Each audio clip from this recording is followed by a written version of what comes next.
ಕುಮಾರಸ್ವಾಮಿ ಆರೋಪ ಮಾಡಿದ್ದಾರೆ. ಪ್ರೂವ್ ಮಾಡಲಿ, ಸಾಬೀತು ಮಾಡೋಕ್ಕೆ ಹೇಳಿ, ಅದನ್ನು ಸಾಬೀತು ಮಾಡೋಕ್ಕೆ ಹೇಳಿ. 60%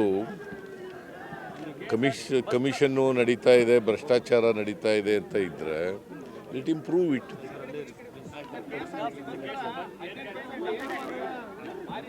ಬರೀ ಆರೋಪ ಮಾಡೋದಲ್ಲ, ಆರೋಪ ಮಾಡಿದ ಮೇಲೆ ಅದನ್ನು ಸಾಬೀತು ಮಾಡಬೇಕಲ್ವಾ? ಆರೋಪ ಮಾಡಿದ ಮೇಲೆ ಅದನ್ನು ಸಾಬೀತು ಮಾಡ್ತಕ್ಕಂಥ ಕೆಲಸ ಮಾಡಬೇಕಲ್ವಾ?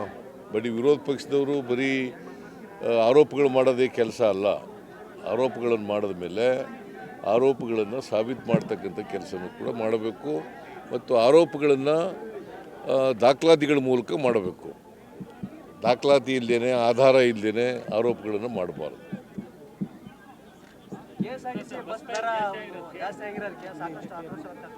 KSRTC ಬಸ್ ದರ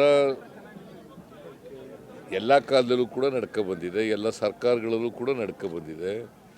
ಬಿಕಾಸ್ ಅಲ್ಲಿ ನೌಕರರ ಸಂಬಳ ಜಾಸ್ತಿ ಆಗ್ತದೆ, ಡೀಸೆಲ್ ಬೆಲೆ ಜಾಸ್ತಿ ಆಗ್ತದೆ, ಬಸ್ಸನ್ನ ಕೊಂಡ್ಕೊಳ್ತಕ್ಕಂಥದ್ದು, ಬಸ್ಸಿನ ಬೆಲೆ ಕೂಡ ಜಾಸ್ತಿ ಆಗ್ತಾ ಇರ್ತದೆ, ಮತ್ತು ಇನ್ಫ್ಲೇಷನ್ ಕೂಡ ಇರ್ತದೆ. ಸೊ ನಾವು ಬೆಲೆ ಏರಿಸಿ 5 ವರ್ಷಗಳ ಹಿಂದೆ 2000 ಇಸ್ವಿನಲ್ಲಿ ಬೆಲೆ ಬೆಲೆ ಹೆಚ್ಚಿಗೆ ಆಗಿದ್ದದು. ಸೊ ನಮ್ಮ ಎಲ್ಲ KSRTC ಕಾರ್ಪೊರೇಷನ್ಗಳಿದ್ದಾವಲ್ಲ, ಅವು ಎಲ್ಲ ತೊಂದರೆಯಲ್ಲಿದ್ದಾವೆ ಅಂತ ಹೇಳಿದ್ರು. ಹಾಗಾಗಿ ಮತ್ತು ಭಾಳ ದಿನಗಳಿಂದ ಬೇಡಿಕೆ ಇತ್ತು, ಅದಕ್ಕೋಸ್ಕರ ಮಾಡಿದ್ವಿ. ಈಗ BJP ಅವ್ರ ಕಾಲದಲ್ಲಿ ಆಗಿರಲಿಲ್ವಾ? ಕುಮಾರಸ್ವಾಮಿ ಕಾಲದಲ್ಲಿ ಆಗಿರಲಿಲ್ವ? ಬೆಲೆ ಏರಿಕೆ ಆಗಿರಲಿಲ್ವಾ? ಇಲ್ಲ, ಮಾಡಿಲ್ಲ ಅಂತ ಹೇಳಲಿ ನೋಡೋಣ. ಹಾಂ, ಈಗ ಕೇಂದ್ರ ಸರ್ಕಾರದಲ್ಲಿ ಮಾಡಿಲ್ವಾ? ರೈಲ್ವೆ ದರ ಏರಿಸಿಲ್ವಾ?